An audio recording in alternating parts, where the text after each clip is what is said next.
Welcome attorneys and judges, colleagues and students and friends today to what we hope will be the first of a longer series of ongoing conversations about Caribbean public law. My name is Tracy Robinson. I'm a longtime teacher in public law at the Faculty of Law at the University of the West Indies at Mona. Two of my colleague public law teachers are joining me today in convening today's discussion. Gabrielle? You're on mute, Gabrielle. Hello, everyone. I'm Gabrielle Elliott-Williams. I teach public law at Mona Law. Jeffrey? Good afternoon, everyone. Jeffrey Foreman. I tutor in constitutional law and human rights law at the Mona faculty from time to time. And Jeffrey, this afternoon where Se-shauna is in Berlin, and late evening where Gautam is in Delhi, but morning in most of the Caribbean. We're pleased today to welcome Rico Yearwood, our colleague public law teacher from Cave Hill, and he's already a prolific contributor to Caribbean constitutional law scholarship.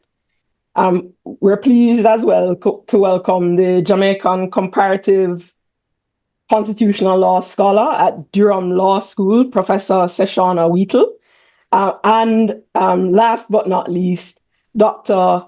Gautam Bhatia, another comparative constitutional law scholar with several books on both Indian constitutional law and comparative constitutional law.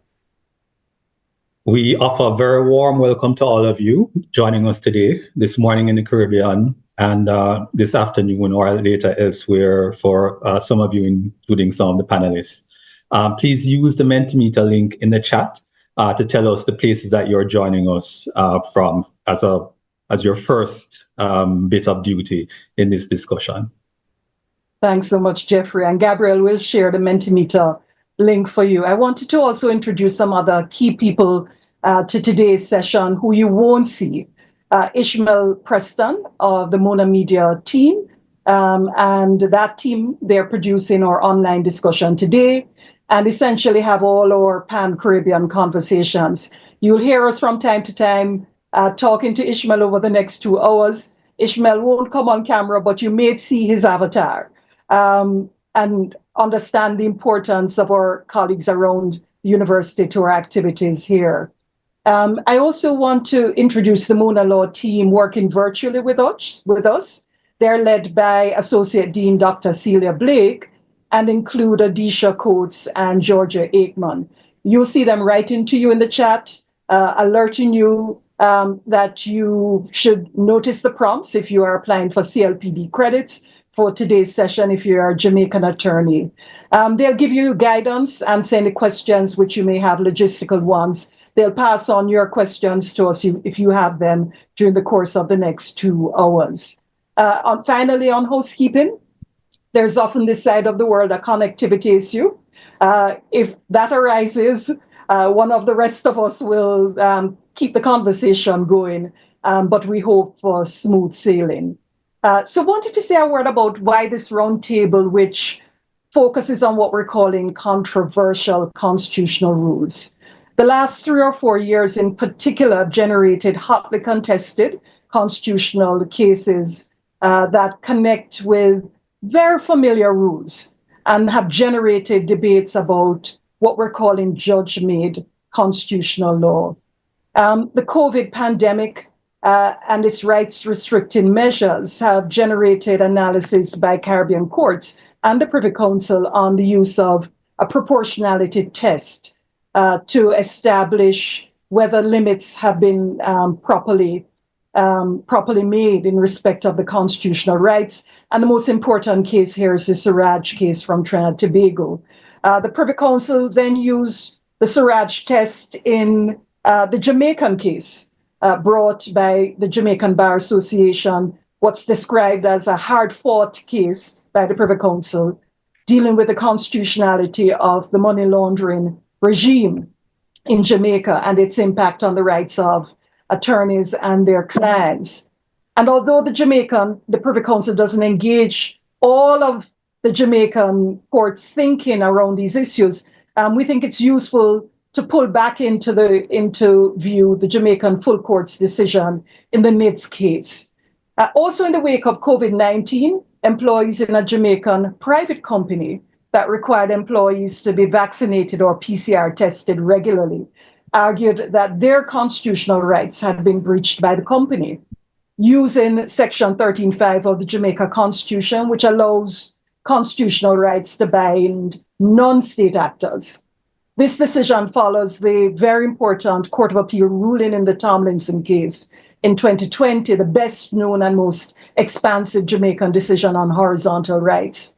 As Gautam points out, it's up to the interpretive community, the judges, the lawyers, and others, to figure out, well, which rights are horizontally applicable, which relationships they're applicable to, and in what manner they're applicable.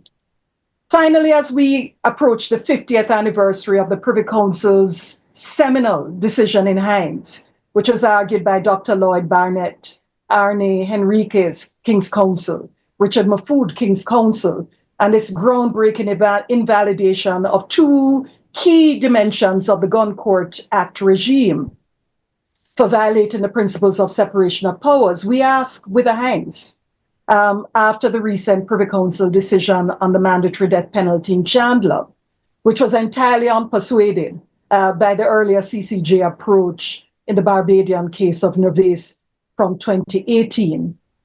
So why this roundtable? The second reason is this idea that, yes, many of us come from islands, but we're not islands. We are connected archipelago with mainland. We're bound by precedent and assisted by remarkable decisions in the middle by courts of appeal and Supreme and High Courts. Or constitutional interpretation around the Caribbean is influencing what we think is appropriate constitutional reform. And the features of our constitutions are not uniquely ours, are often global phenomena, as we will hear with our comparative constitutional law scholars. We consider it important to be in conversation with scholars, as well as those who are practicing constitutional law in the courts. We also think it's important to think beyond the Caribbean, to look further than north, which is where we're often looking in the United Kingdom, Canada, Australia, etc., and to begin South-South dialogues about Caribbean public law. And Se-shauna and Gautam, two global South scholars, have, in my view, produced the best comparative work on the Caribbean in comparative constitutional law. Quickly to say that our discussion, so I have a little bit of feedback on my side. Thanks very much. If we could just share the slide with the Ishmael, which shows the sessions which we're having. Part one of the discussion will be 1975 to 1979, and we've kind of front-loaded the discussion with this very short foundational period, nearly 50 years ago, and 4 historic cases. And then we're going to look at implied principles in the second part. In part 3, direct horizontality, and part 4, proportionality. I wondered, Ishmael, whether we had any feedback on the Mentimeter from who is joining us. If not, if we don't, then we'll wait a second before pulling that up. Do we, Ishmael? All right, so we'll hold on and hear a little bit from you. If you could respond on Mentimeter so we have a sense of who is with us on YouTube this morning. We're going to move on to those 4 cases and to what will be the second slide, Ishmael, talking about this foundational period in our history in which we have the Antigua Times case, the Hines case, Maharaj number 2, and Thornhill, all in a 5-year period in the Caribbean. And those cases generated a very strong presumption of constitutionality, which proportionality has responded to.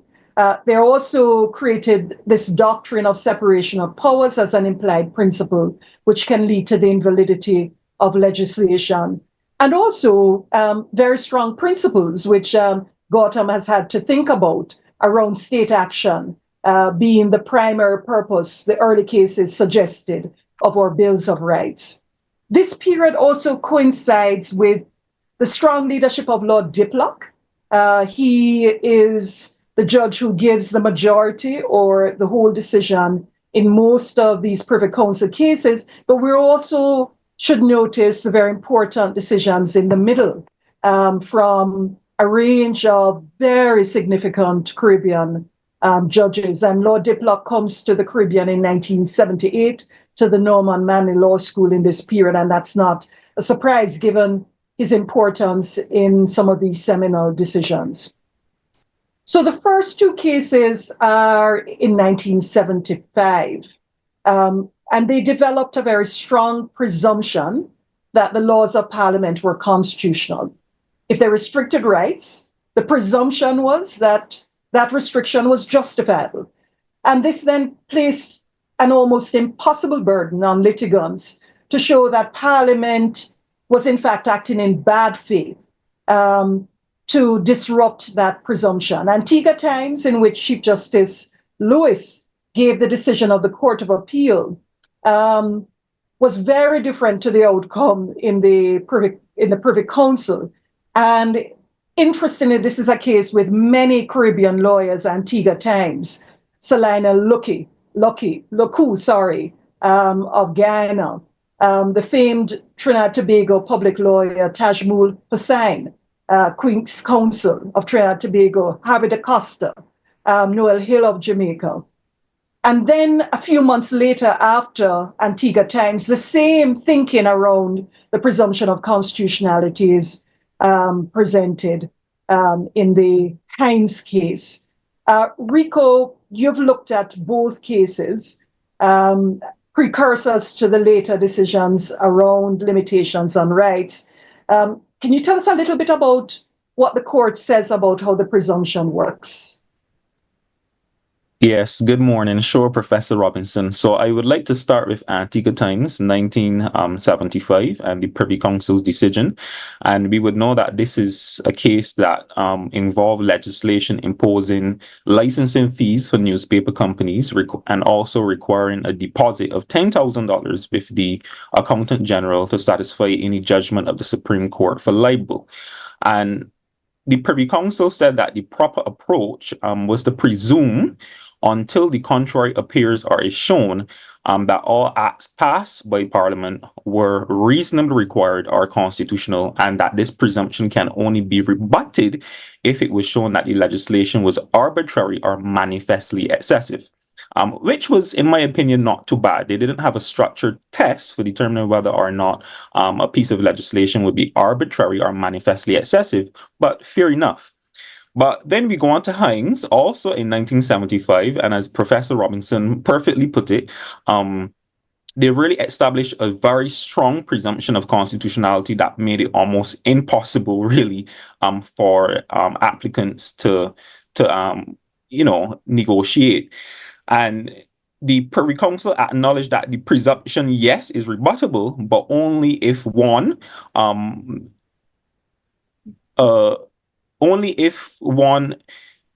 no reasonable member of the Parliament making that legislation thought that the limitation was necessary, or two, if it was shown that the Parliament or members of the Parliament acted in bad faith. And to my mind, I think that presumption was a bit too strong, in my opinion, because it suggests that even if Parliament acts in good faith, that a limitation in a piece of legislation could still be constitutional once it is shown that Parliament acts in good faith. And once Parliament acts in good faith, then the applicant has an almost impossible case of succeeding in showing that the legislation is unconstitutional.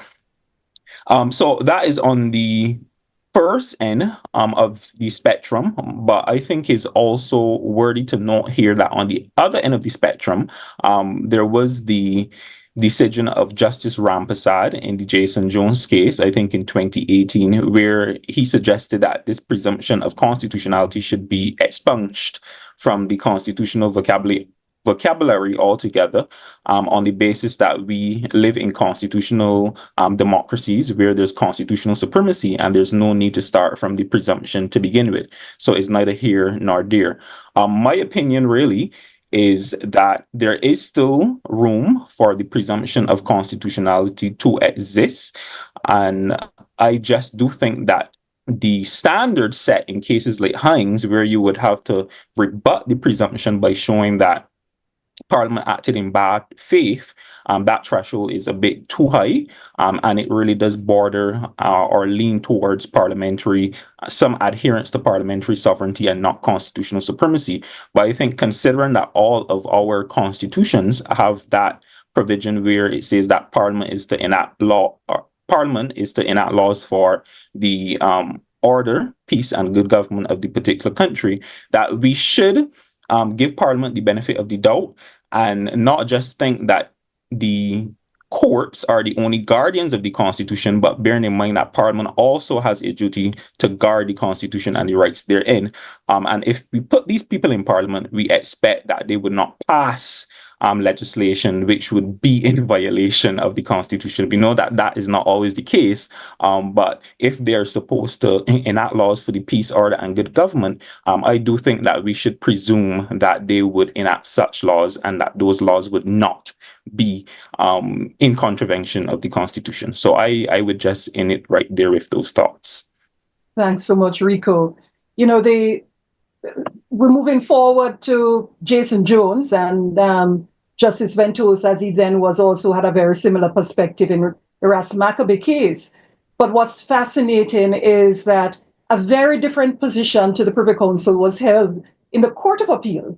And Dame Bernice Lake has pointed out the value of Chief Justice Lewis's position. And Gabby, I wondered if you could tell us a word about Chief Justice Lewis's decision in the Court of Appeal in Antigua times. Sure, Tracy, thanks. So I'd say that Justice Lewis's judgment is better than the Privy Council's by many orders of magnitude. I would say that flows from his proper engagement with presumption of constitutionality. The presumption of constitutionality has confounded many, but he gets it right. And I would say perhaps because of who or where he looked to for wisdom. So he looked to Lilleman and IRC, a Supreme Court decision from British Guiana, which cited an Indian academic. And thirdly, he looked at an Indian Supreme Court case called Ahmad and the state of UP. For Lewis, the presumption leads to shifting burdens. To begin with, it forces the claimant to demonstrate prima facie breach, and then the burden shifts to the state to show how that limitation is reasonably required. Whereas for the Judicial Committee of the Privy Council, the claimant has essentially a criminal law standard burden to prove everything. I would say that that was certainly problematic because it's not pragmatic. The state has the information and can explain why it has implemented this measure. Second, it doesn't encourage the generation of what Murnick calls a culture of justification, which adds another layer of protection for citizens. And thirdly, it's not a rights-regarding approach. Lewis, on the other hand, required the state to adduce evidence and said that the state failed to discharge its burden because it didn't. Thanks, Gabby. We should restore Chief Justice Lewis's decision to the canons of Caribbean constitutional law. Sometimes the best decision is not that of the apex court. Absolutely. This is one of those cases. We come back to Hines again, but what we know Hines most for. And nobody has given more attention to what Hines means than you, Se-shauna. In your monograph on implied principles, you have thought about Hines in ways the rest of us haven't. So most Caribbean lawyers know Hines for its discussion on separation of powers, and its ability as an implied principle to invalidate ordinary legislation. You see implied principles as doing other things other than invalidating ordinary legislation. Can you tell us a little bit about why Hines was so significant in its time and even now? All right, thanks so much, Tracy. Yep, so I'll start off with my general view of the functions that implied principles can serve in constitutional law. So I think these principles can play several roles, which might have different implications for, say, the relationship between the court and Parliament. So the first function would be that they could serve as aids in interpreting the Constitution or in interpreting legislation. Secondly, they can serve as grounds for invalidating legislation, like in Hines. And the third function, which I find particularly interesting, is that I think they sometimes serve as avenues to justify the court engaging with foreign law or with international law. Now, specifically in relation to Hines, as you say, what's critical about Hines is that use of the implied principle of separation of powers as a ground to invalidate legislation. And the case also is useful for clarifying the content of the separation of powers under the Jamaican Constitution, at least as Lord Diplock saw it. So Lord Diplock talked about constitutions that follow the Westminster model, and in his view, stating that whatever overlap there might be between the executive and the legislature under that Westminster model, the judiciary is separate and independent from the other two branches. And that is a description that's going to sound very significantly in constitutional law over the decades, and would also be, I think, influential to some extent indirectly in UK constitutional law. Of course, Lord Diplock did gloss over a lot of the differences between separation of powers in the UK system and separation of powers as it evolves in, say, the Westminster model, particularly because of that power to invalidate or review legislation, which has been conferred by Caribbean constitutions. And of course, to come back to the weight that Hines evidences for implied or unwritten constitutional principles, I think that's quite significant. And one of the things that I think is useful as a comparative constitutional scholar is to talk about the importance of this, like in the wider field of comparative constitutional law overall. And definitely the Hines case has launched a network of case law showing different approaches to using constitutional principles in litigation, some of which we'll talk about more as the discussion goes along, I'm sure. Thanks. Just before you come on, Jeffrey, I wondered, Ishmael, whether we had any feedback on where folks are from. From the chat, I can tell a lot of Jamaicans. I see the Netherlands, Trinidad, Tobago, welcoming Justice of Appeal from Trinidad, Tobago, Spain, Antigua and Barbuda, the United Kingdom. Thanks very much. We could queue up the next Mentimeter question for others. Sorry about Tracy, in the chat, I'm seeing that there are people in Trinidad and Tobago. Adley is in Bermuda as well. Yes, of course. Thank you very much, Gabby. Over to you, Jeffrey. Yes, welcome everyone. Our third and fourth cases come from Trinidad and Tobago. Opinions delivered by Lord Diplock, and which build out the state action doctrine in Caribbean constitutional law.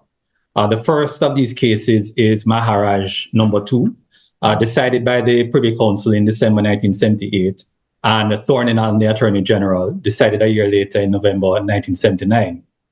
There, Lord Diplock emphasized, quote, that the protection afforded to the individual by these sections was against contraventions of those rights and freedoms by the state or by some other public authority endowed by law with coercive powers, and not by another private individual. Chapter 1 of the Constitution, he said, does not deal with purely private wrongs. Dr. Fenton Ramsahoye appeared before the Privy Council in one of his many successes before that court. But Thornhill is also known for the very fine first instance decision delivered by Telford Georges. Gautam, can you tell us what we mean by the state action doctrine What is its history, and does it apply in Indian constitutional law? Yeah, I mean, the state action doctrine is a doctrine that asks when the actions of a private non-state actor can be attributable enough to the state so as to subject that private actor to the Constitution's Bill of Rights.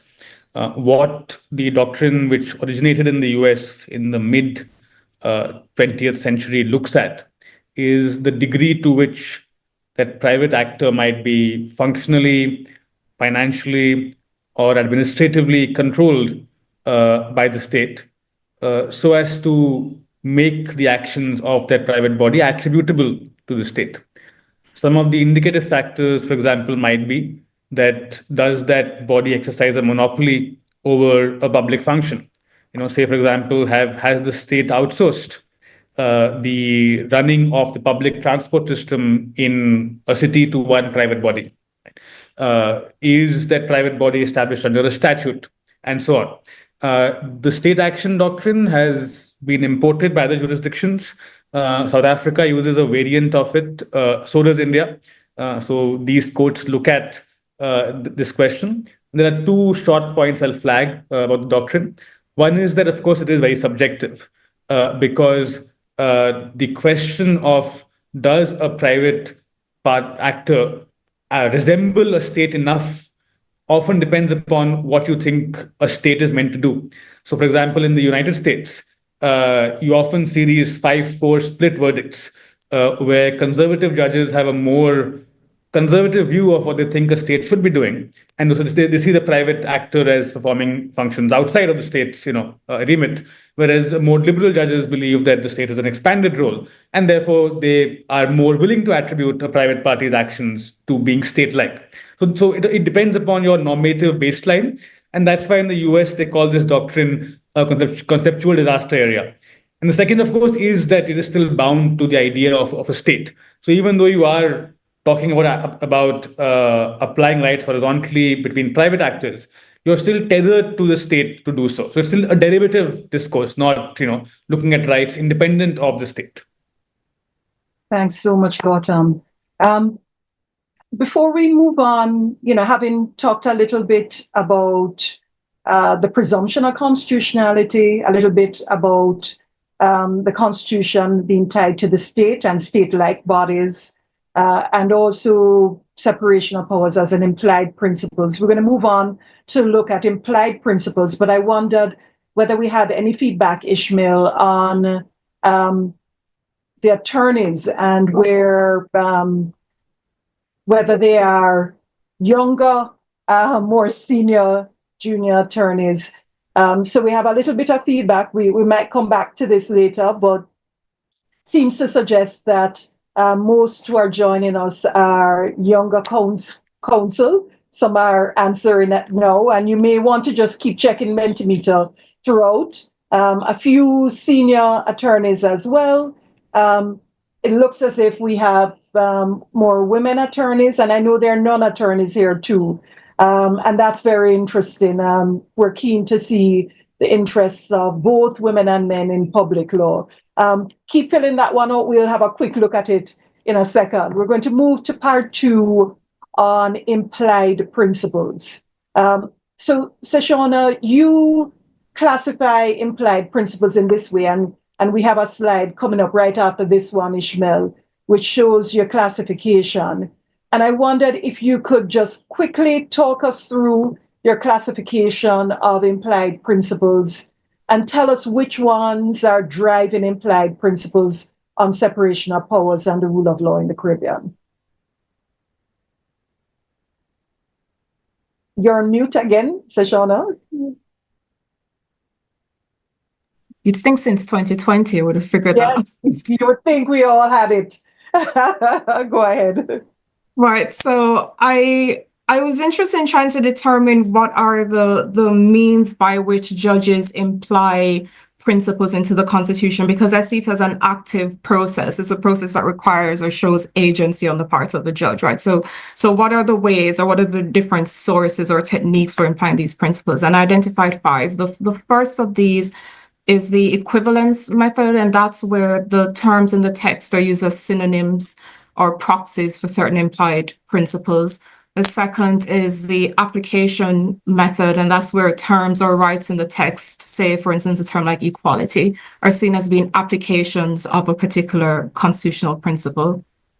The third is where principles are seen to derive from the structure of the Constitution, usually the organizational structure of the Constitution. And fourth is the preambular method, where principles are referred to in a preamble or introductory section, which is not expressly justiciable. And finally, there's the historical method, which seems to loom a bit large in lots of cases, not only in the Caribbean, but in other countries like Australia and Canada, for instance. And this is where principles are said to derive from the unwritten British Constitution, which is seen as inspiring the Constitution as being interpreted. In terms of which of these methods tend to drive the use of implied principles in the Caribbean, particularly for separation of powers and rule of law.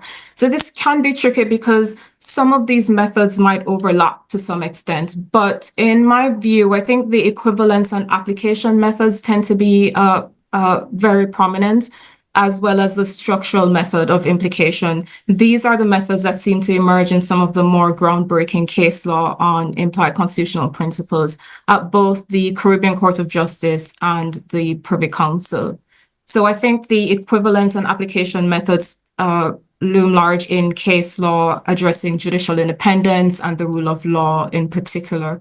And the structural method, that has been impactful mostly in facilitating use of the separation of powers principle, and in particular, the separation of judicial powers. So that was referred to in the Hines case, of course, but also it's been used recently in Privy Council case law like Chandler and the state of Trinidad and Tobago from 2022, as well as the Maharaj case from Trinidad in 2023. So I'll stop there. Thanks, Se-shauna. You co-edited in 2019 a volume on implied constitutional principles, which is, and I think it's open access from what I remember. So it's a great piece for everybody in McGill Law Journal. The excellent papers interestingly included strong critics of implied constitutional principles. Can you briefly tell us what are some of the big concerns of critics, and how do you think you can answer these? You are not a critic. You've been very supportive and see value in the development of these principles. What's problematic about implied principles according to the critics? Sure, yeah, not a critic myself, although I do see the value in courts carefully articulating the methods they're using when using implied principles, the justifications for using it, just to kind of push back on or anticipate some of the criticism. So the main critiques or objections fall within certain categories. So the first is the textual argument, and that's the argument that recourse to unwritten principles or implied principles undermine the text of the Constitution. There is also an argument that principles lack clarity by their very nature. So they're very abstract, woolly ideas. And so reliance on these principles will then undermine the clarity of the Constitution itself. You know, there have been hundreds, thousands of pages written about what the rule of law means, for instance. So there's the idea that relying on principles will undermine the clarity of the Constitution.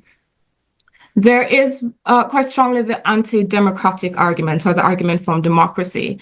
And that's essentially the idea that the use of implied principles undercuts the role and the power of the elected legislature and gives too much power to, as the saying goes, unelected and less accountable judges.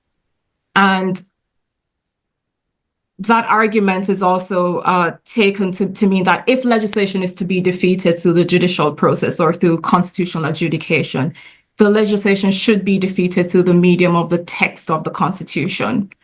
And that particular objection, though, is stronger if the principle is used to invalidate legislation.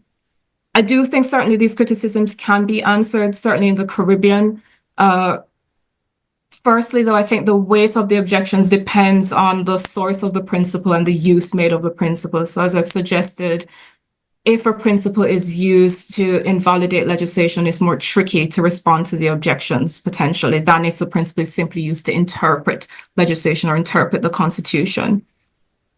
I think the strongest criticisms are the democratic argument and the textual argument, but the response to the democratic argument could be, for instance, that it's very much tied to the supremacy of Parliament. And in the Caribbean, we've toppled parliamentary supremacy. The constitutions are supreme, not Parliament. So these obsessions with parliamentary supremacy don't really have the same weight for us.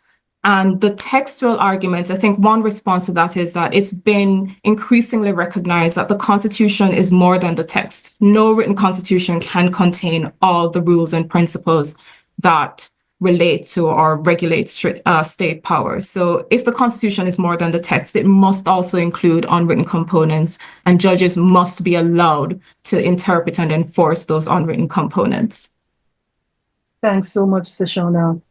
Let's move to the hard and unsuccessful mandatory death penalty cases. So the vast majority of the mandatory death penalty cases succeeded. And then we had in 2004, Boyce and Matthew from Barbados and Trinidad and Tobago decided on the 7th of July, 2004, and returned to in Chandler in 2023, 2 decades later. The first two cases, particularly Matthew, overrules Riddell, which was decided just before, and the Privy Council has been unmoved by the developments since 2004, particularly the CCJ's decision in Nervais, which I think it may not be unfair to say, Se-shauna, you think of as a Creole approach, a very distinctive way in which the CCJ is thinking about its jurisdiction and figuring out what constitutions mean. Gabby? Thank you, Tracy. Jeffrey, let me bring you back in.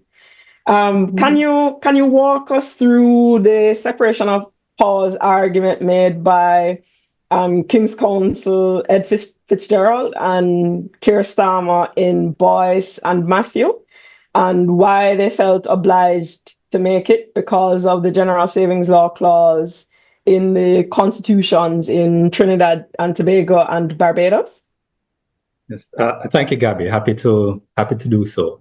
I suppose I should start with the context in both situations. The constitutions of both countries, Trinidad and Tobago and Barbados, gave the power to the president and governor general in Barbados at the time, no president, to decide whether the death penalty, once imposed, should be carried out or commuted.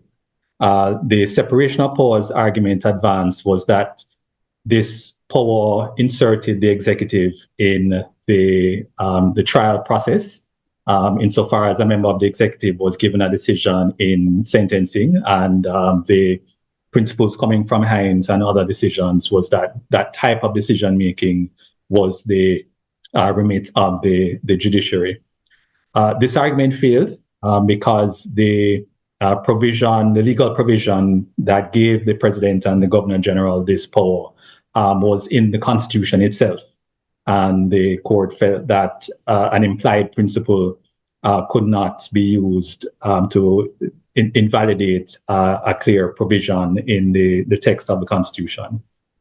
Now, why advance this argument? I would say because it worked in Mollison. In Mollison, as most in this forum know, as a case from Jamaica in which the Privy Council invalidated legislation permitting the detention of juvenile offenders at the Governor General's pleasure. The court was persuaded that this power was inconsistent with the separation of powers principle. It was found in an ordinary law and was therefore unconstitutional. And they came to this conclusion despite the fact that the particular provision was saved law. As the audience knows, part of the history of our constitutional development is that there are laws that existed prior to independence were made to continue to be in force after independence, and through the mechanism of a savings law provision. What's interesting about Mollison is that the Privy Council came to this decision despite the fact that the particular provision could not be invalidated on the basis that it breached the right of the child litigant to a fair trial, a right which is found in the human rights provision of the Trinidad and Tobago and Barbados constitutions. And despite the presence in those constitutions of a general savings law clause that prevented the court, or was interpreted by the Privy Council as, and continues to be interpreted by the Privy Council as preventing the courts from invalidating or modifying in any way laws, pre-independence laws, which are inconsistent with the human rights provisions of the Constitution. So as good lawyers do, Prime Minister Starmer and Ed Fitzgerald advanced an argument that on the face of it, they perhaps felt entitled or duty-bound to make as counsel. Thanks so much, Jeffrey. So all three cases, the Privy Council says the doctrine of separation of powers is not above the Constitution or super-constitutional. I want to come to that point in a second and to return to Se-shauna. But I'm going to ask you to think about this question on Mentimeter as well. And so maybe if we just share the results, a few people may have responded, Ishmael, to question 2. We'll move on to question 3 on Mentimeter. All right, so very interesting results of a mixture of younger lawyers and mid-career lawyers, and many women and some men here today. There are more of you here than these numbers indicate. So log into Mentimeter. We're going to ask you a third question, which is very much related to the 2 cases which are in mind here, the Nervé case from Barbados and the Chandler case. Thank you. So we can load that one up now, Ishmael. And Gabby, you could also share it with them. So Se-shauna, I wanted to ask you what you think of this recent decision in Chandler. In particular, especially for the lawyers from Trinidad and Tobago and Judge, what do you make of cases like Thomas and the Attorney General? Much older cases involving privative or ouster clauses relating to service commissions. There, the Privy Council said and applied the maxim generale specialibus non derogant. The general ouster clause can't undo the very specific due process or rule of law claims arising from the Bill of Rights. Effectively, the Privy Council read down the constitutional ousters, drawing from UK administrative law. Isn't the rule of law operating as a supra-constitutional principle in this instance? Right, thanks, Tracy. There's a lot to unpack here. I'll do my best and try to restrain my comments. So what do I think about the Chandler decisions? It's very worrying. But I suppose in hindsight, it probably shouldn't be totally surprising. I'll explain what I mean by that in a second. But it's very worrying because the decision in Chandler adopts a very restrained view of the task of constitutional interpretation, of the legitimate role of implied constitutional principles, and ultimately a very restrained, very conservative view of the role of the judiciary in applying and enforcing the Constitution. So at one part in the judgment, it was said that the board has a well-established approach that its task is to interpret the words of the Constitution, and that judges are not supposed to substitute those words for what they think the Constitution should be. And I take issue with that. The task is not just to interpret the words of the Constitution. It's broader than that. It's to interpret the Constitution, which includes the text as well as the unwritten constitutional principles that form part of the Constitution.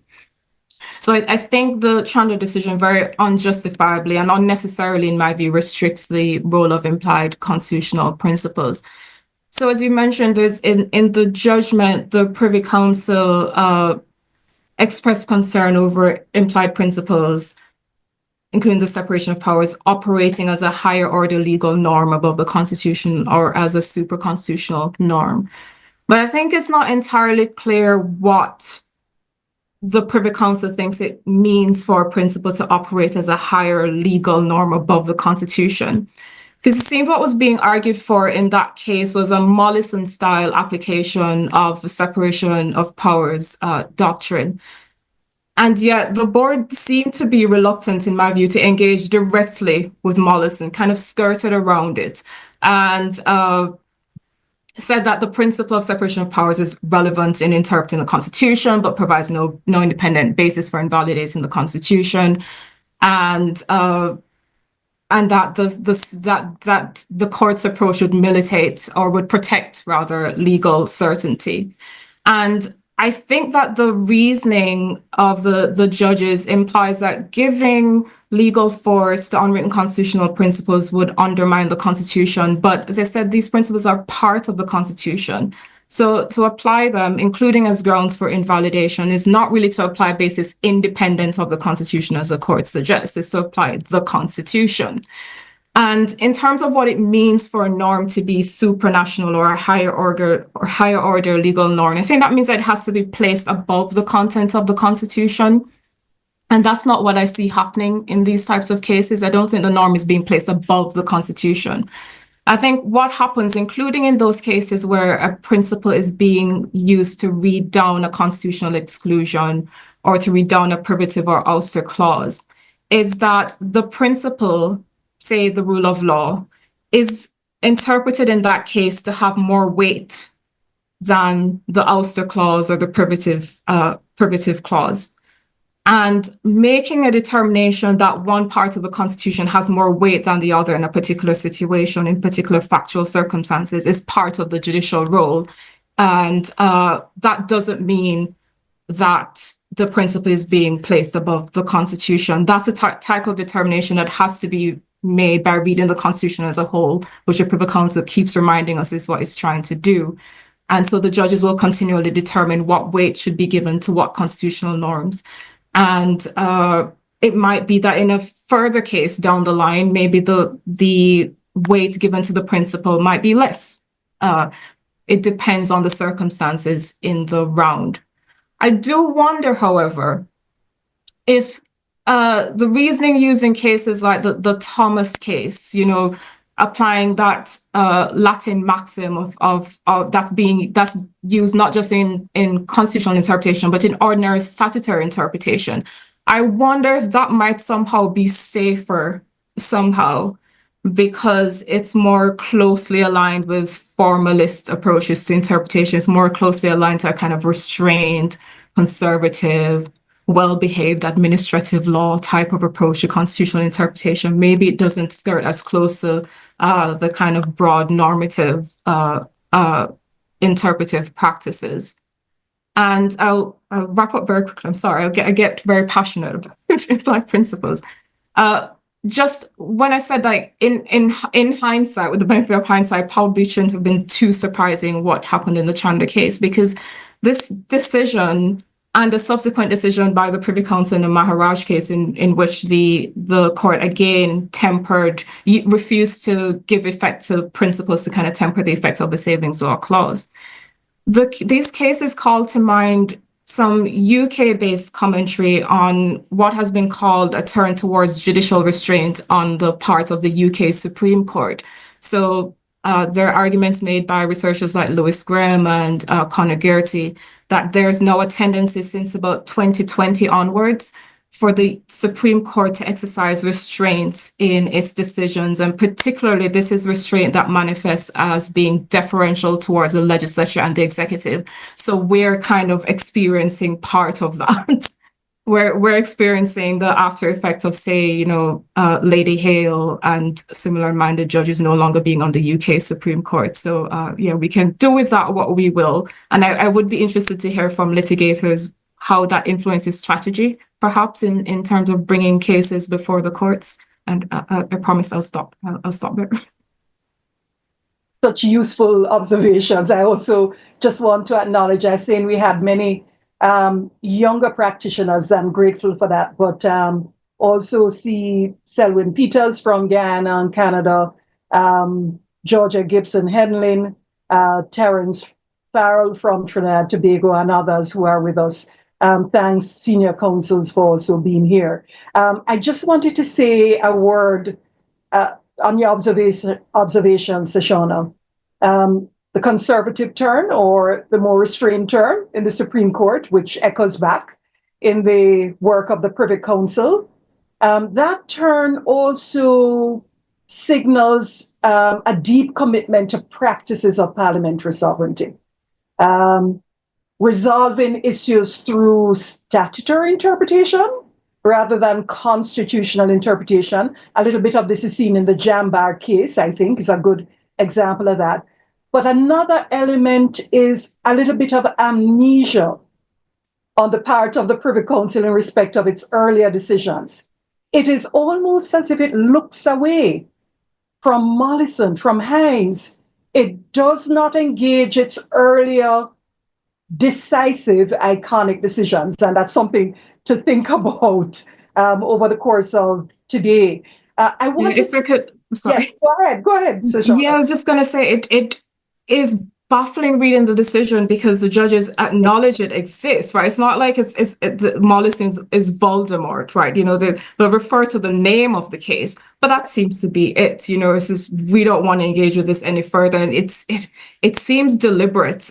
It seems deliberate, especially when I look at some of the judges that are involved. I just think, well, this is a deliberate choice that's being made, almost like a passive virtue, a term is used in other circumstances, not to directly engage with the case head on. And at this point, I'm just grateful that they haven't actually just decided to overturn these earlier cases because I'll take the subterfuge if this is what it is for now. Although you do wonder if bits of these earlier cases haven't been significantly undermined. I'll leave that for another day. You've looked at this more broadly, Se-shauna. Your book looks at Australia, Canada, the Caribbean, the UK, but you're in the middle of a massive research project looking at unwritten principles that extends to Europe. Can you tell us a little bit about how unwritten constitutional principles are being applied in other parts of the world today?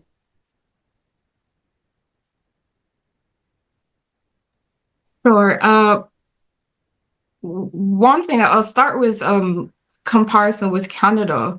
So I think this is interesting. Could yield maybe a blog post or two at the very least if anyone is interested in authoring or co-authoring one of those. Do let me know. But in Canada, they've also witnessed something similar to what we were just discussing about with the Privy Council, which I'm starting to think of as kind of the waves of use of unwritten constitutional principle, where the Canadian Supreme Court used to be very forthright in employing implied constitutional principles.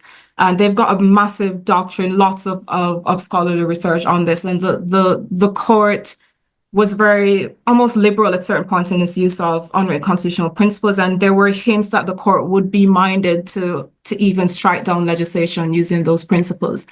But in more recent decisions, the court has turned away from that, become again more restrained, and made it clear that it's the text that's most important, and that these principles, while they might be used to regulate executive action in terms of their application to the legislature, that they're only to be used to interpret the Constitution or interpret other legislation. So I wonder what the further comparison along those lines might reveal. Maybe there's an element here of reaction to strong judicial action or reaction to activist judges, and then a second wave of judges deciding that they have to roll back in order to maintain some sort of constitutional equilibrium or maintain the legitimacy of the courts. At the moment, as Tracy mentioned, I'm in Berlin. So one of our partner organizations is German, and the way in which unwritten principles are used there is very different. They're kind of just baked into baked into the constitutional law, and they're not expressly referred to as being unwritten principles. And so that's been interesting, engaging with discussion along those lines. I don't know if you wanted me to say a bit more, Tracy? Yes, no, I want one last question to you, Se-shauna. We're sharing results of some questions we asked about implied principles, which you may not be able to see, but others can. What do you think we should be asking or thinking about in the Caribbean today on unwritten principles, as a last thought before we move on to Gautam and horizontality? Sure. So I think probably in most jurisdictions, and the Caribbean and I think also in the Caribbean, the main issue that needs to be continually asked and interrogated is, what is the relationship between the unwritten constitutional principles and the text of the Constitution? So, for instance, to what extent do the express terms of the Constitution reflect fundamental constitutional principles? Do they exhaust the work of these principles within the Constitution, or does the unwritten still have work to do? Of course, I think that there's still work for the unwritten to do. And probably most contentious is, what is the best approach if there's tension or contradiction between an unwritten constitutional norm and the constitutional text? And that might be what's happening in cases like Chandler, Mollison, those types of cases. There's a perceived tension between the written Constitution and the demands of an unwritten constitutional principle. So how are those supposed to be resolved? And another issue I think we should be thinking about in the Caribbean is the role of various institutions of state in protecting and enforcing unwritten constitutional principles. So, of course, there are debates, and a lot of what I've spoken about, for instance, has been about the court's role in enforcing the unwritten components of the Constitution. But in the Caribbean and in other jurisdictions,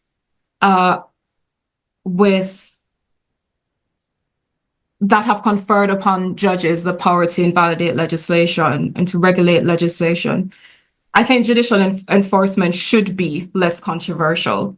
So beyond the courts, I think we should be asking about the responsibility of parliament and governmental bodies to shore up, to operationalize, and even at the most basic level, just respect these important fundamental constitutional principles like the rule of law. So one of the projects I'm working on at the moment is about multipolar enforcement of constitutional principles, and just ensuring that we see that each branch of government maintains a role in respecting and protecting constitutional principles.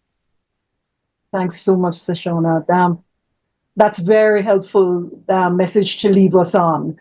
As we move on to direct horizontality, the role of all branches of government in thinking and respecting implied constitutional rights.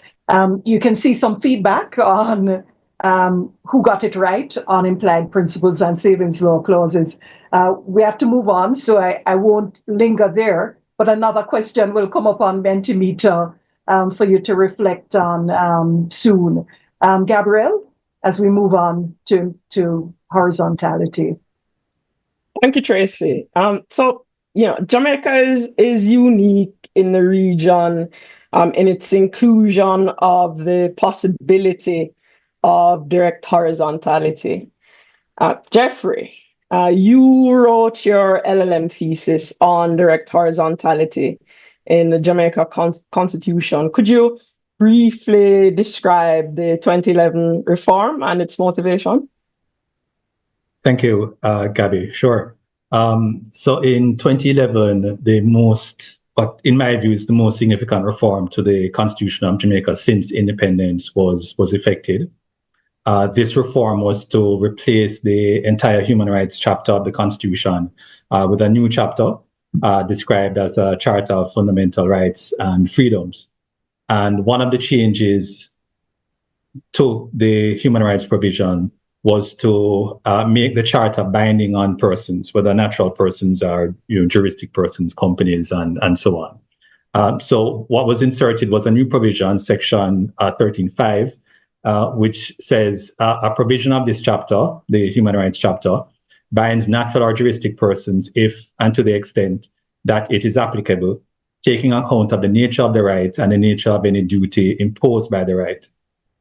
So the motivation for this change, if one looks at the reports of the Joint Select Committees and as well as the reports of an advisory body to the Joint Select Committee of the Parliament that recommended the inclusion of this provision, was, I'd say, twofold. One was providing more comprehensive and effective protection for the fundamental rights and freedoms of all persons in Jamaica, and also an acknowledgement, particularly by the advisory group, that that in a modern state, persons and entities other than the state command great resources, using the language from the advisory group, and exercise far-reaching powers which are capable of having an adverse impact on the rights and freedoms of other persons and entities.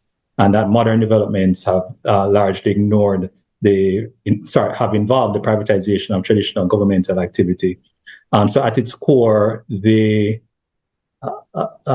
provisions reflect an appreciation of the fact that the rights of individuals might not be solely impacted by the state, which is what we call the vertical application of rights, the sort of default position that existed in the Caribbean constitutions from independence until now. There's an acknowledgement that non-state entities can infringe rights as well, and that it was appropriate in that connection to extend the human rights protections to them, and to do so in the way which is described in the provision. Thanks so much, Jeffrey. So turning to you, Gautam, this is what you've done and thought about for a long time. Jamaica is not alone. We know the provision is connected to one in South Africa. We often haven't thought about other places like Kenya, which you have studied closely. But your entire DPhil in Oxford thinks about these questions. Can you tell me a little bit, or tell us a little bit about how horizontal rights have emerged, particularly in written constitutions around the world? And in respect of the Jamaican provision, which models South Africa, we in a common law country think if we've modeled somewhere else, we'll get the jurisprudence as well. And there's very little South African jurisprudence to get. Can you explain why that jurisprudence hasn't materialized under the South Africa Constitution? Over to you, Gautam. Yeah, thanks. So broadly, there are three models that written constitutions adopt towards horizontality. One model is that you specify certain rights that will be applicable between private non-state actors.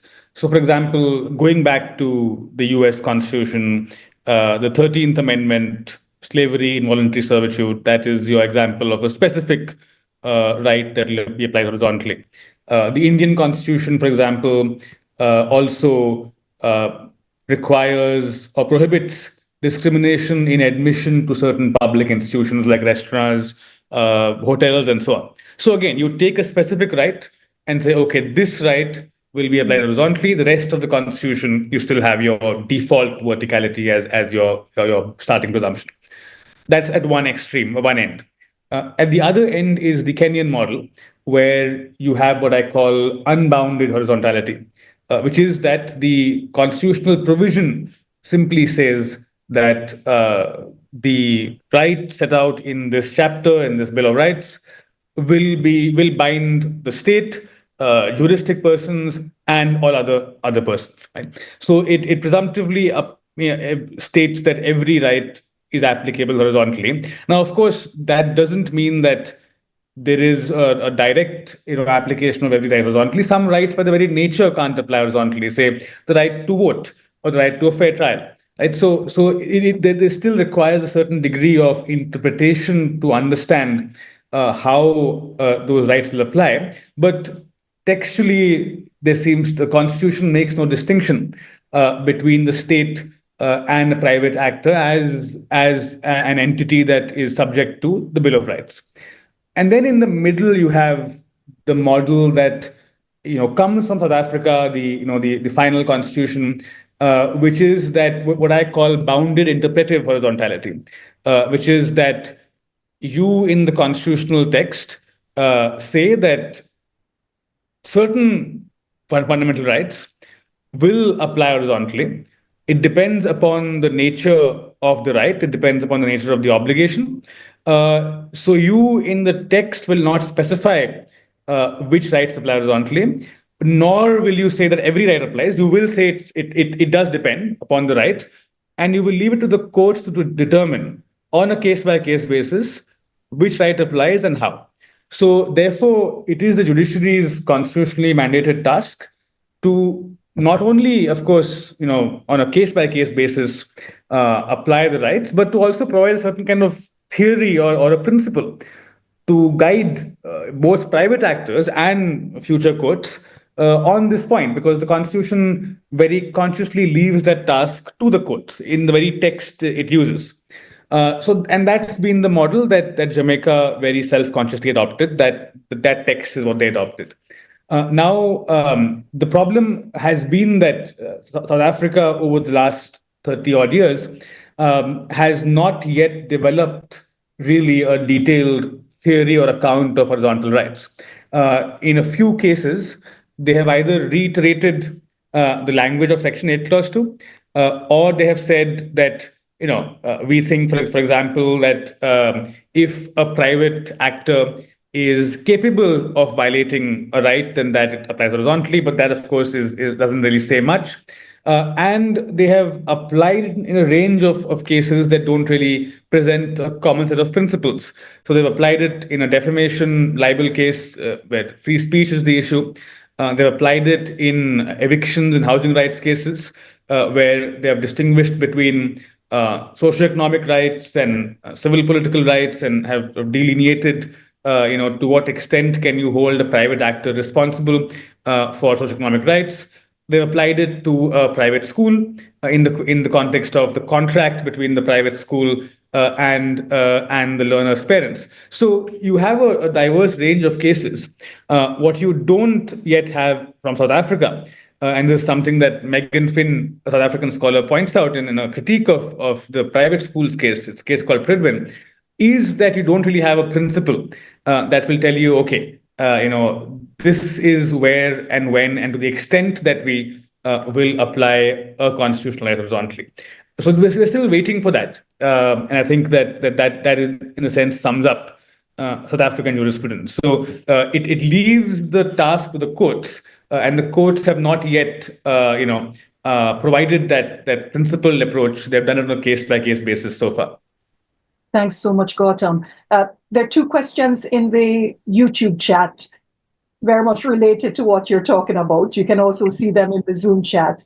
It's asking about balancing freedom of contract with a new horizontal application. Also figuring out, how do we know what to do?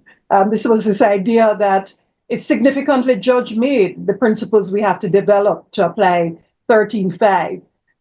And I think you'll answer them in the coming questions.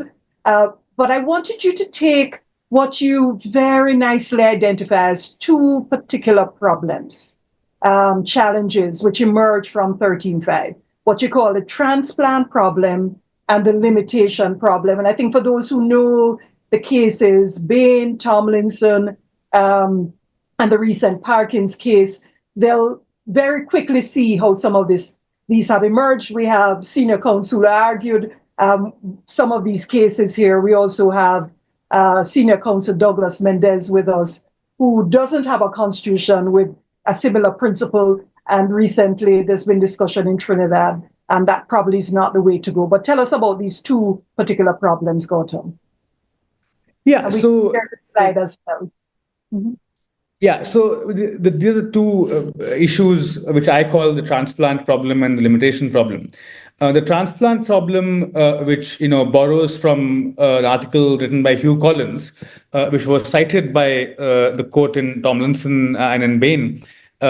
Basically, the point is that when you are shifting from the vertical relationship between the state and the individual to the relationship in the horizontal sphere between two non-state actors, you can't just transplant that right from one to the other without any changes that will occur in the context. So for one, the other private party upon whom the obligations fasten will also have rights. Unlike the state, the justifications are public interest or whatever. But here you have two private actors claiming their own rights. So obviously there will be a shift in the way that you understand that context. So how will that happen? So how will the nature of the right and its application change when both parties are claiming contrary rights? That, of course, was at the core of the issue in Tomlinson and in Bain. What is it about the private relationship that will then justify the application of rights and obligations? So that's one. And the second is the limitation problem, which is that normally you think of domains of private law and quasi-public law as the domains that deal with the relationships in the private sphere. The laws of contract, someone asked that question, laws of contract, criminal law, labor law, and so on. So when you transplant or when you seek to apply constitutional rights directly between two private non-state actors, how will that interact with existing regimes of common law, of legislation, and so on? Because obviously you don't want a situation where every dispute becomes higher constitutional law or applied constitutional law, right? So how do you fashion a theory or account of horizontal rights that respects the autonomy of private law while also ensuring that the basic purpose of horizontality, which is to protect individuals against, powerful private parties, remains standing? Thanks so much. Can you tell us? Sorry. Tracy, may I just mention here, so specifically in relation to Jamaica's charter, the remedy provision does expressly give the court some latitude to determine when it might be appropriate to grant constitutional relief to a litigant. So, some of the elements are there in the charter itself, just outside from sort of interpretive approaches that can assist the court in determining when the existing law, whether it's legislation, common law principles, etc., might sufficiently address the various power imbalances, the concerns of a litigant. So I throw that out there as a potential way for our courts as well to think about the best times to apply the charter directly. Absolutely. And the question of alternative remedies came up during the discussions about the charter. I remember an observation by Gordon Robinson about the risks remedially. One of the answers was the reformed alternative remedies provision might help to respond to that question. I wondered, Gautam, to come back to you, if you could tell us a little bit more about your institutional approach and whether it answers those two questions. The transplant problem, you've moved from vertical to horizontal. How does it work? And then this question is, well, how do you limit the rights and what are the options at the end of the story? Can you tell us a little bit about your answer, which is the institutional approach? Yeah, so I think I'll begin with a couple of examples, right? I think which will help to clarify the issue. So, the paradigmatic example of what we think of as a case where we should apply rights horizontally is that of your racially restrictive covenants, right? Where you have people refusing to sell or lease their property to people based on their race, their ethnicity, their religion, whatever. It depends upon the country. You will always find that thing happening in some form or the other. And when you think about it, you ask yourself what justifies that intuition. It seems that what's at play here is that there is the institution of race or racism, and what we find objectionable about that racially restrictive covenant is that people who are in the dominant race or the dominant class are using their power to effectively, violate the rights of the people who want to, come in and live there. And it's not just about that individual transaction between those two people, but it is about how that, in effect, is both entrenching as well as reflective of the institution of race, and ultimately creates ghettos, creates zoning, and so on. Right? So it's basically continuing on entrenching that broader social institution. Right? So that is what we think of as the problem.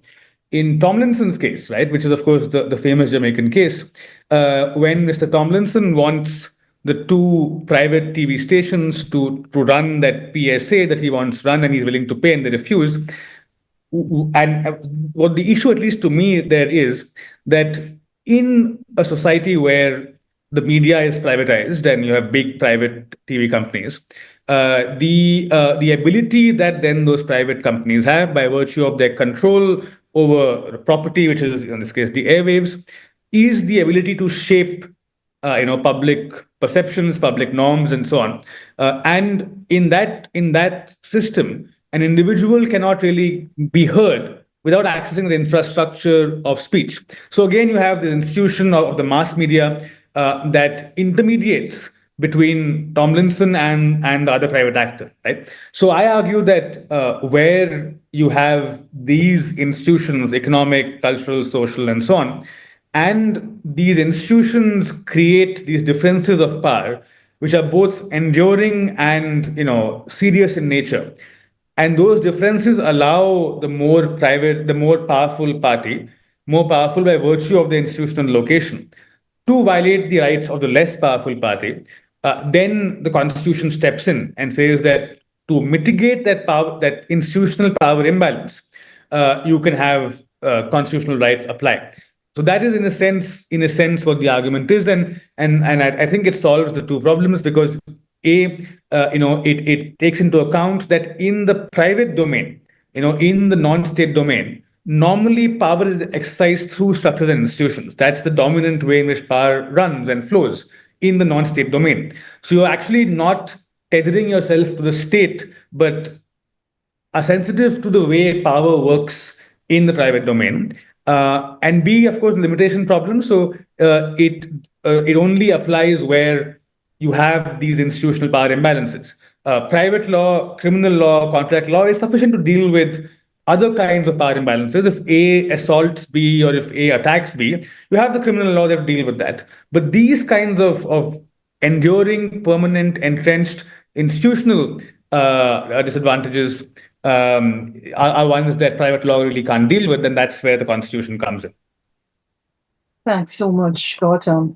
Can I ask you, in wrapping up this bit before we go to proportionality?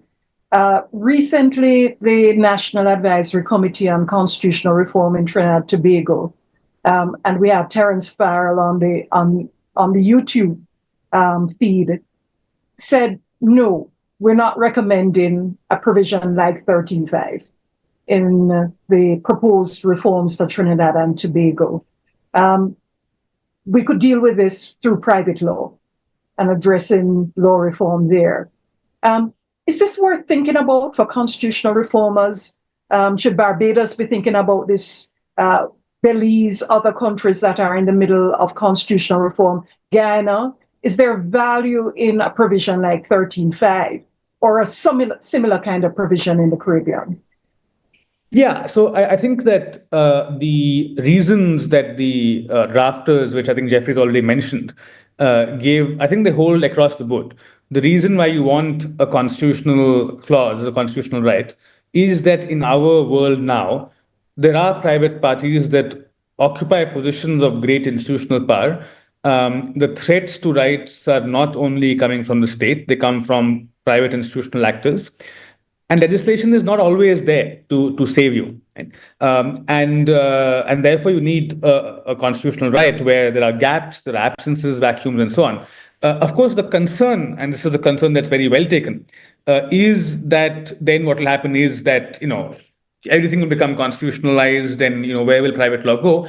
And I think that concern is a little overstated, because if you look at the way courts act, courts are even more cognizant of that than we are. They are very, very careful. In fact, and therefore, in South Africa and in Kenya, the overwhelming judicial approach has been caution. They're very cautious. They're very incremental because they don't want to overstep into private law. So I think that having something like 13.5 will help because of what I said, and the risk is quite minimal because courts tend to on this issue. Even courts who are otherwise very active, South Africa and Kenya are very active courts, they tend to be conservative on this because they want to preserve private law. So I think the downsides aren't really too many, and the upsides are, I think, quite a few. Thanks so much, Gautam. I'm apologizing if you hear background noise. I wondered if we had any feedback on the Mentimeter.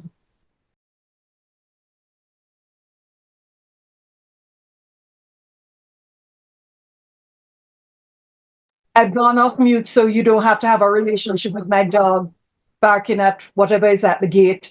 But a little bit of feedback. More people would encourage the inclusion of a provision like 13.5 than those who wouldn't. An interesting way to close off this discussion and to take the last bit relating to proportionality. Most fundamental rights are not unlimited.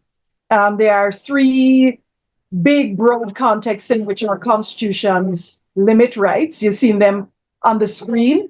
What I call for good reason limits. These are the kinds we're talking about today, where you limit rights in contexts where there are legitimate state objectives and to protect the rights of others. Then there are the limits in the context of a period of public emergency, particularly limits which facilitate preventive detention, which is why all of this side of the world, Latin America and the Caribbean, are talking about emergency periods. And then finally, there are limits to facilitate constitutional transition or to protect the past legal framework or to circumscribe judicial review, which are many ways in which you might think about the special and general savings law clauses.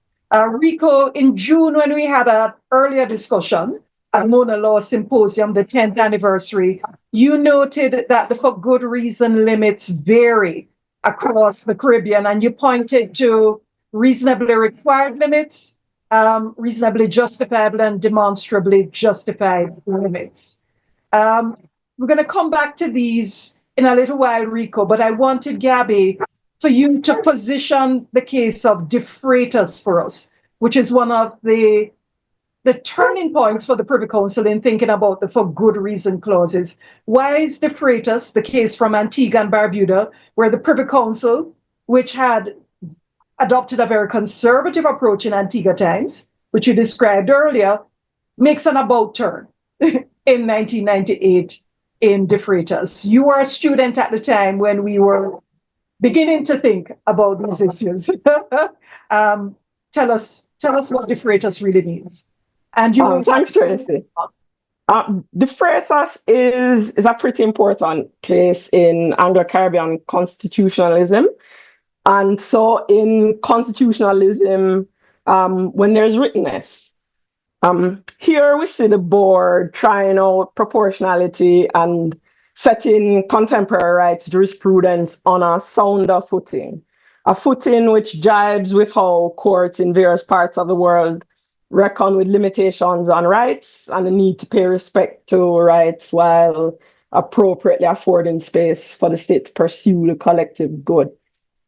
In the Freitas, civil servants, so there was a measure law passed by the Antiguan legislature which banned civil servants from commenting on matters of national and international interest. De Freitas participated in a protest which criticized the responsible minister. Antigua argued that the ban was reasonably required for the proper performance of a civil servant's function. Now, Antigua's for good reason limitations clause has the double requirement that limitation must be both reasonably required and reasonably justifiable in a democratic society. The Privy Council, as you suggested just now, departs in the case from its previous approach on the presumption of constitutionality, though it doesn't say so. It doesn't clearly tell us, as Cecil Lewis did in Antigua times, about the shifting burdens, but you can sense the shift. Right? That said, And the board essentially applies the famous Canadian case Oakes, not in a neat and straightforward way. It doesn't clearly set out a test for how you determine if a limitation is reasonably required. It does this instead when it's discussing reasonable justifiability. But there's a way to make sense of it, which students are sometimes unhappy with having to read the case, but there's a way to make sense of it. And that's by extrapolating from the board's discussion on reasonable justifiability.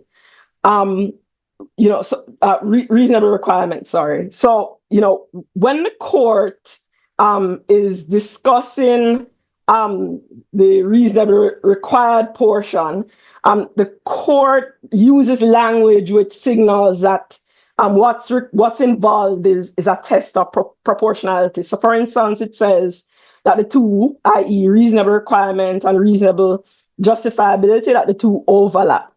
The court also says that restriction is a blanket one, that it's excessive in its scope and so on. So this is all language that suggests that the test is one of proportionality. Now, when the court was discussing reasonable justifiability, in applying Oakes, the court said you should ask 3 questions. Is there a sufficiently important objective? And in constitutions like Antigua's, the constitution itself tells you the kinds of objectives that are sufficiently important. Second, you must ask if there's a rational connection between the measure and the sufficiently important objective, i.e., is the measure capable of achieving the sufficiently important objective?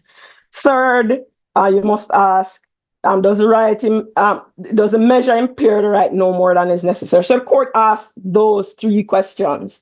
Oakes, as we know, asks a 4th question, which is, that the court must consider whether the measure disproportionately impacts the right, having regard to the sufficiently important objective. A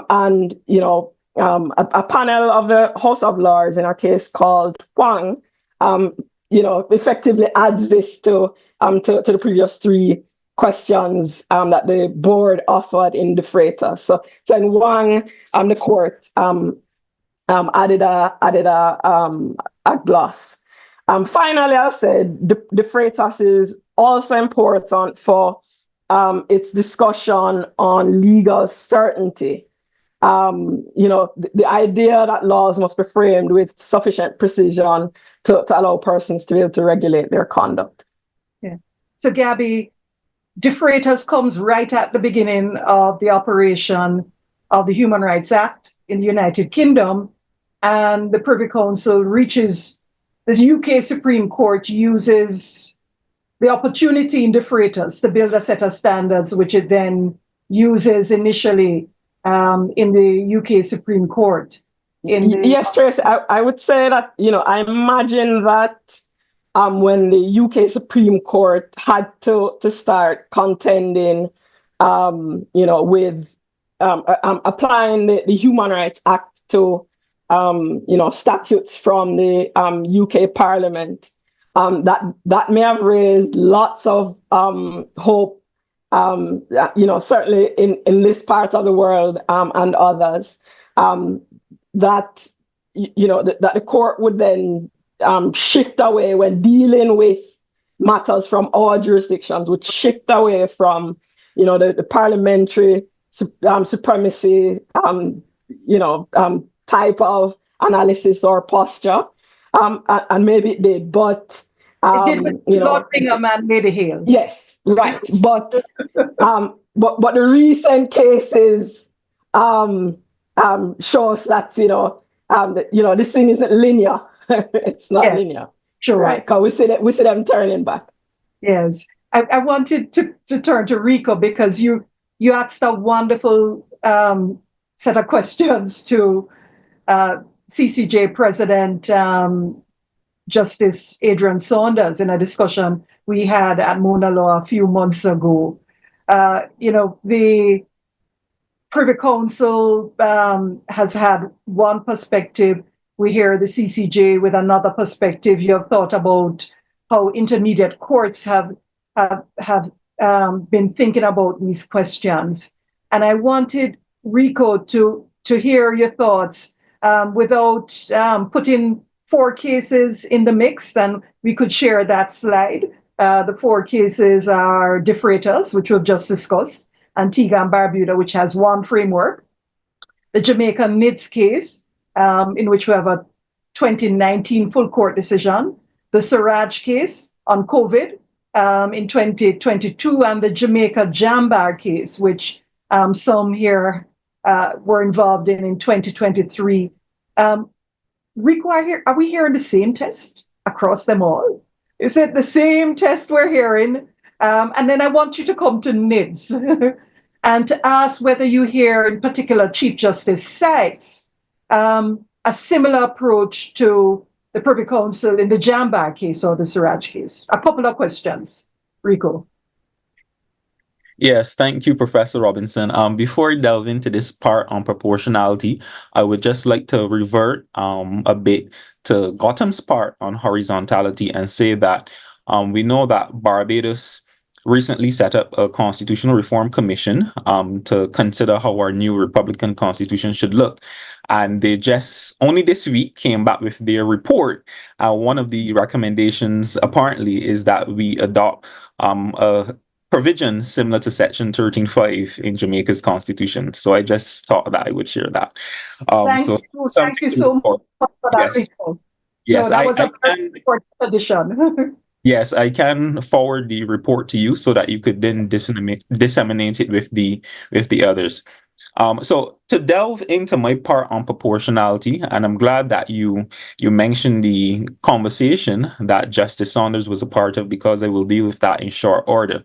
But what I have found is that, so we looked at the different types of for good reason limitation clauses, the reasonably required limitation clauses, the reasonably justifiable, which you would mainly find in the constitutions of the OECS territories, and then of course the demonstrably justified or justifiable that you would find in Jamaica in particular.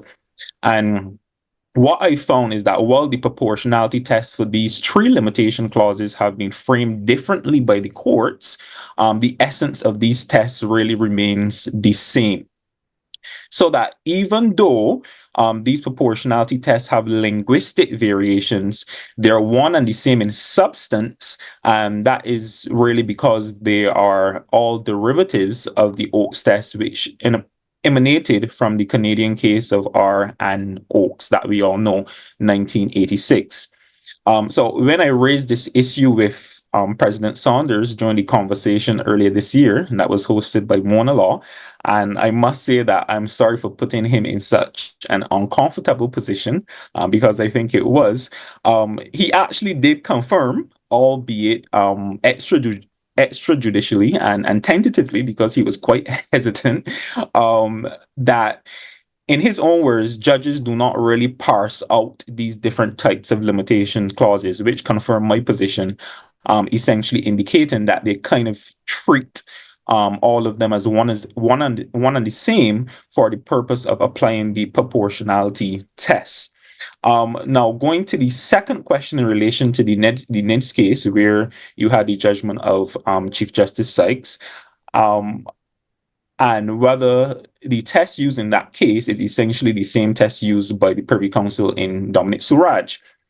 So I just want to start off by saying again that the test used in the NIDS case was the pure Oakes test. So as you see the test in Oakes, that was the test applied in the NIDS case by Chief Justice Sykes, as it is the same formulation, which was unsurprising, of course, given that Jamaica's limitation clause is almost identical to that of the one in Canada, which is the demonstrably justified limitation. So that was not surprising at all. And just to outline the Oates test briefly, the first criterion is that there must be a sufficiently important objective to warrant a limitation on the right or freedom itself. The second criterion is that the measures adopted must be rationally connected to the objective. The third criterion is that the measures must impair the right as little as possible, or framed another way, that you must use the least restrictive means to achieve the objective. And then the fourth one is that there must be proportionality between the effects of the measures on the right or freedom and the objective in question. So 4 criteria you have to meet in the Oates test. So as it relates to the reasonably justifiable limitation, and Gabby dealt with it quite nicely, the starting point, of course, in the Caribbean has to be the De Freitas case. And in its analysis concerning reasonable justifiability, what is worthy of note is that the Privy Council considered cases, as Gabby mentioned, which essentially adopted the Oates test, but decided that the third and fourth criteria in the Oates test should be conjoined. So then they ended up with a 3-prong test instead of the 4-prong test as we see in Oates. And this test that was adopted by the Privy Council in De Freitas is known as the 3-prong De Freitas test. But as Gabby correctly mentioned, after the De Freitas case, we had the Huang case from the Supreme Court of the United Kingdom. And in this case, the Privy Council refined the 3-pronged De Freitas test by maintaining the separation between the third and the fourth prong in the Oates test. The Privy Council said, well, we don't think that they should be conjoined, but we actually do think that they should be kept separate. And in doing so, the Privy Council unequivocally acknowledged that the De Freitas proportionality test derived from the Oates test, and it was quite clear. So specifically, the Privy Council said in the Huang case that, well, not the Privy Council, sorry, the UK Supreme Court said that the 3-pronged De Freitas formulation, and I'm quoting here, has been widely cited and applied, but counsel for the applicant suggested that the formulation was deficient in omitting reference to an overriding requirement which featured in the judgment of Chief Justice Dixon in Oakes, from which this approach to proportionality derives, and that there's the confirmation that the De Freitas test did derive or was derivative from the Oakes test. And the court went on to agree with the applicants with that suggestion that, again, the third and fourth criteria in the Oates test should be separated. So then we come to Dominic Suraj, which was in 2022, and the Privy Council now is considering the reasonably justifiable limitation clause in the Trinidadian Constitution. And the Privy Council in the Suraj case affirmed the refined De Freitas test, which, like I just said, is essentially the Oates test in substance. And then in the Jambar case, the Privy Council kind of tied it all together by making reference to the test in Dominic Suraj and indicating that it is similar to the Oakes test. And I would go as far as to say that, you know, they use the word similar, but I would go as far as to say that it's not just similar, but it really is the same, is identical substantively. Even though there may be linguistic differences in substance, all of these different proportionality tests being used by the courts are one and the same. So when you read or you put all of these cases side by side, I would say that the test used in Dominic Suraj, which is the refined De Freitas test, is no different in substance from the test used in the NIDS case by Chief Justice Sykes. Thanks so much, Rico. You know, there's the comparative constitutional lawyers also know the larger discourse on proportionality. That's a near universal test. You know, lots of places, many different contexts are using versions of this. It might be one of the most universal judge-made constitutional rules. I wonder, in wrapping up this section and leaving a few minutes for questions and answers from you, and you can place those in the chat, you can place them in Mentimeter. I just wanted to compare Chief Justice Sykes and the Privy Council in Jambar, and to also open it up to Se-shauna and Gautam. So they're using the same test, but they are not saying the same thing. And so maybe you could share for us the slide with maybe the Jambar decision, Ishmael. Here Chief Justice Sykes talks about, well, not Chief Justice Sykes, sorry, the Privy Council talks about in the third part of the test, which is where all the contestation is, the least intrusive measure should be used. There, the Privy Council talks about a margin of appreciation. Those are not words we're used to hearing in the Caribbean at all. It's not the first time it's been said, but it certainly came as a little bit of a surprise to us. And then they quote from Halsbury's of Canada, and to say, well, really, we don't mean that literally, the least restrictive measure. We're really talking about whether the limitation falls within a reasonable range of options. If we go to the next slide, Ishmael, we'll hear Chief Justice Sykes offering a different approach. In fact, I don't have that quoted here, but he makes it clear he's not buying margin of appreciation in Jamaican constitutional law at all. And he thinks the doctrine which he's hearing, and he's citing Canadian cases here, really is about a form of judicial deference that he thinks is inconsistent with constitutional supremacy. I'm going to open the floor in wrapping up this section to Gautam, and Se-shauna may have something to say. But Gautam, you closely read the NITS case for obvious reasons. This case closely examines one you know very, very well and had strong views on. What do you think on the very different approach of Chief Justice Sykes and the full court on how you apply the proportionality test as compared with the narrow approaches we're seeing by the Privy Council? And I know you may not have looked at those. Go ahead, Gautam. Yeah, I mean, so I've seen those, and I think in the beginning you said that proportionality is this global standard. I think one reason why it is global is because it gives so much discretion to judges within its steps.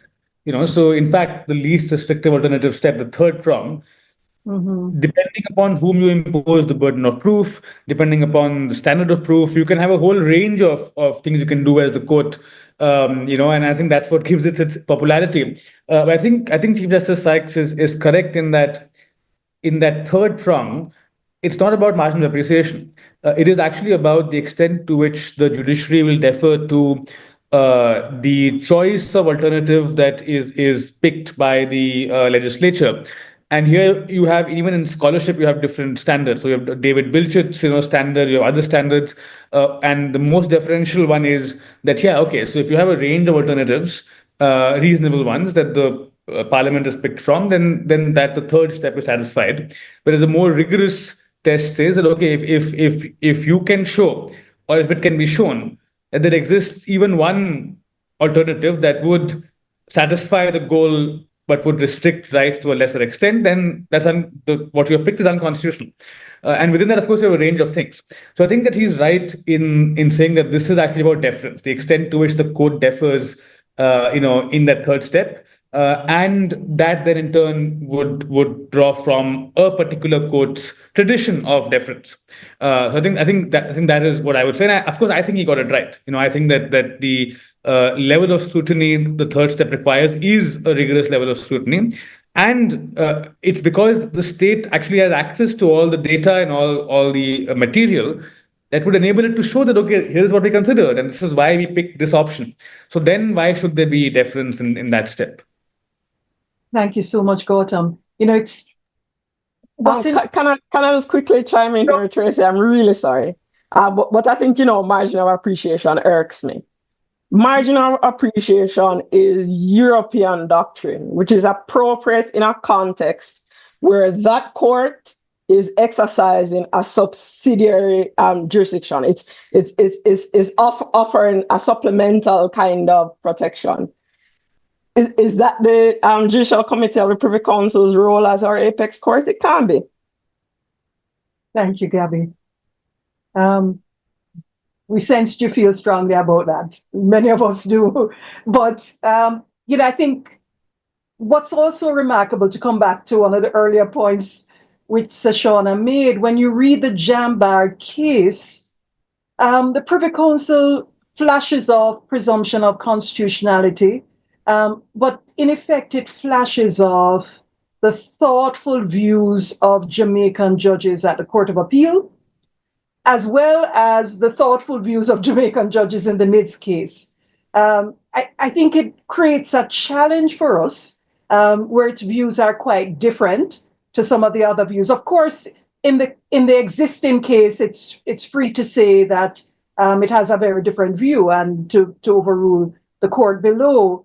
But you do have a sense as if the court is not reckoning with the approaches of Jamaican judges on this point in multiple cases about how elements of this test should be applied. And that leaves us with a challenging question of figuring out what's the law and what do we do with, for example, the NIDS case, which is a locus classicus, maybe right in the outcome, but is a very different perspective between the Privy Council and certainly the Chief Justice there. Se-shauna, did you have any words on this before we see if there are questions which others may have of us? I'll just add my voices to the condemnation of the use of margin of appreciation in a Caribbean constitutional decision. I mean, what were they thinking? The doctrine is relevant to a supranational court, the European Court of Human Rights, giving its view on a range of jurisdictions. You can understand it's almost like a geopolitical management technique. It has no place in interpreting our constitutions, and I think there's almost something of an identity crisis within the Privy Council, which then feeds into our laws, and that's something that we have to reckon with. I think probably it's important to keep drawing attention to decisions of lower courts or intermediate courts and stressing the importance of their well-reasoned decisions to see if that will influence the direction of our constitutional law. Yes. I wondered if Rico, you want to jump in on this one? Yes, absolutely. I couldn't wait. Because my view in relation to the margin of appreciation is quite conflicted. So I can't say that I'm on the same page with everyone else.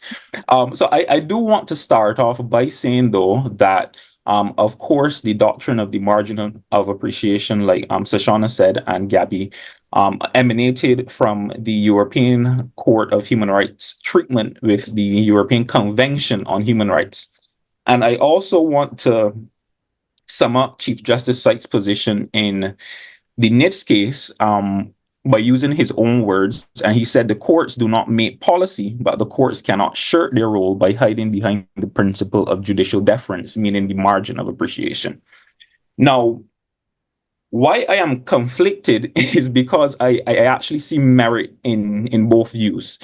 So I agree with Chief Justice Sykes to the extent that he intimated that the court should not uphold the constitutionality of a law if it is shown that there are other less restrictive or harmful means that could have been used to achieve the objective of the parliament or legislature in question. Because to my mind, to do this would be to give too much deference to Parliament. And as a matter of fact, I do not think that the court would be able to seriously call itself the guardian that it is supposed to be, by the way, of the Constitution if it were to do so. I do think that this would be going too close to the adherence of parliamentary sovereignty while drifting away from constitutional supremacy. So I do agree with him to that extent. However, while I do agree that the courts cannot be overly deferential to Parliament, I can't bring myself to reject the doctrine of margin of appreciation altogether or completely. And I do believe that there must still be some measure of deference or margin of appreciation given to Parliament. And I do think that the measure of the deference given to Parliament should depend on the circumstances and the specific public interest that Parliament is trying to protect. And just to exemplify, in one of the same cases that emanated from the European Court of Human Rights, Handyside, and the UK. That was a case where there was a publication of a particular book, and the question was whether the contents of that book went against one of the public interests, which was public morality. Public morality is also one of the public interests mentioned in all of our constitutions when we're dealing with the reasonably required limitation, if something is reasonably required for the protection of public morality. Now, to my mind, there is a difference in the way a ground like public morality and, let's say, for instance, a ground like public health should be treated. When it comes to public health, you usually have stuff like statistical information, etc., that the court can look at. But in terms of a ground like public morality, how is a court supposed to determine what a public morality is for a given society? Usually there's not much statistical data or evidence in relation to that. And as a matter of fact, then there's the argument that if a court goes too far in determining what public morality is, then there's no longer judicial interpretation, but judicial divination. And then there's also the ground of protecting national security. And I think that also a ground like national security, just like public morality, is best left for the parliament.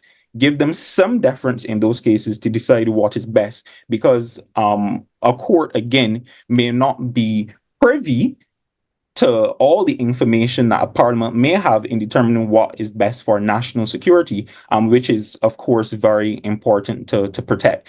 And if it's not protected, could have devastating consequences. So I do agree that I would say it depends on the circumstances of the case, but I cannot reject the application of the doctrine altogether. Thanks so much, Rico. May I just for half a second, Tracy? No, Gabby. No, half a second.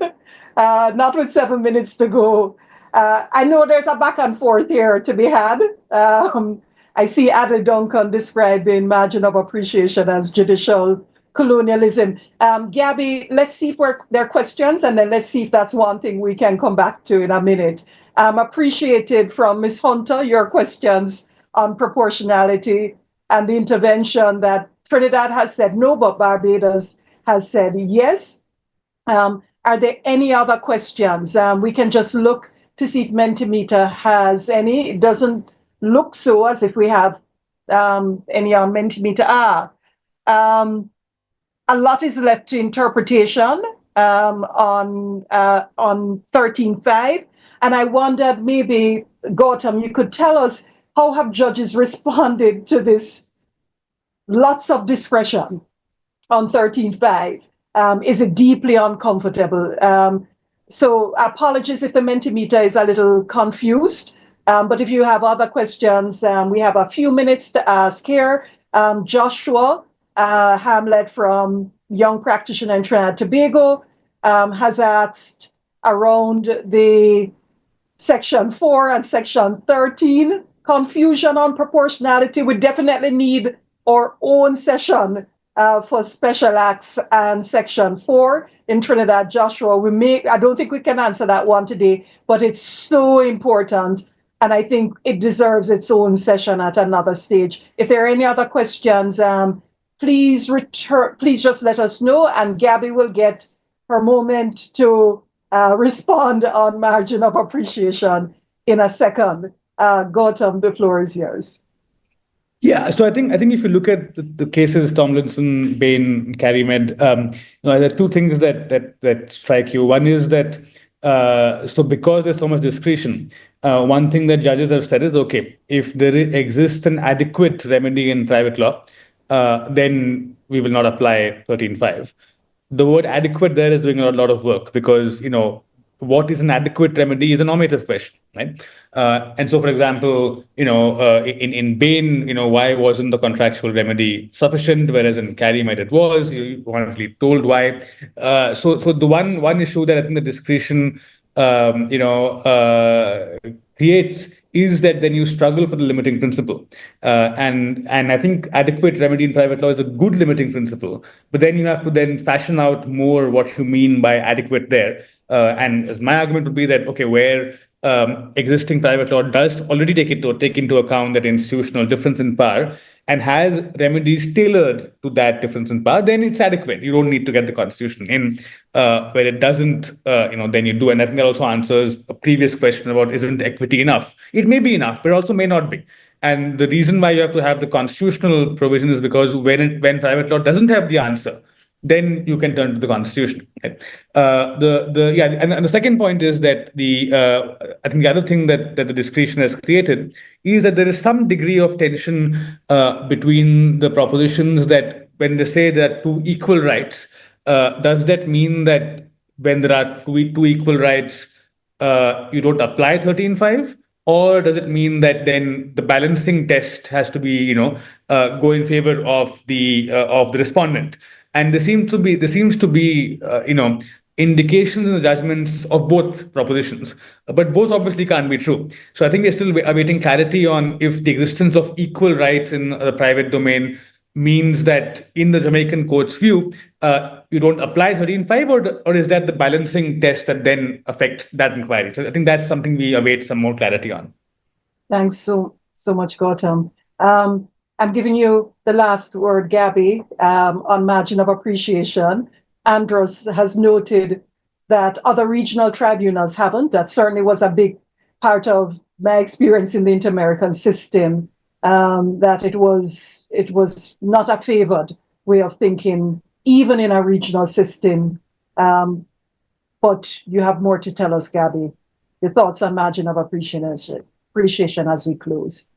Thanks, Tracy. So I would say, one, in the context of constitutional supremacy, we should strive for the kind of Pareto optimality that proportionality analysis can allow us. Differential approach via the margin of appreciation doesn't allow us to achieve that. Second, I would say margin of appreciation is problematic because it doesn't encourage the generation of a culture of justification, which can be really problematic. Third, I would say margin of appreciation is a concession or confession about the Privy Council's difficulty of distance. We are far removed, and so let's defer, right? Last thing I'll say, and so this is in direct response to Rico's public morality example. If you don't have any evidence, how do you know what the public morality is? Public morality is famously an area where the state can use measures to grab vulnerable persons in their web, to discriminate against them, to deny them their rights. Really, really problematic. I would say to suggest that we should just accept, what the state says in an area like that. So we can't get Rico's response here, but Gabby, this is one, again, worthy of its own discussion. And Gabby, I can refer to your extraordinarily good undergraduate research paper at the Faculty of Law in 2010 on public morality as a basis for limiting rights. You started in one place, ended up in another, having looked at the Nias case. And of course, since then, many other cases have thought about public morality as a limit on right. I would dare to say you have been vindicated in the positions you took there. I'm going to thank everyone. We are 1 minute away from the end. We have attempted to hear you throughout, imperfectly, and to respond to some of your thoughts and questions and comments, not just at the end. It's my pleasure to have had you over the course of the last 2 hours.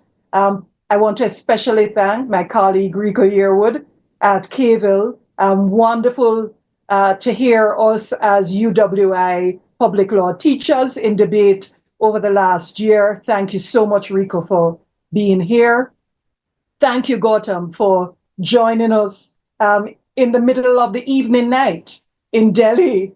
And just to say how remarkably how remarkably good your work is, how clear it is in helping us to think through a difficult question as to what 13.5 means.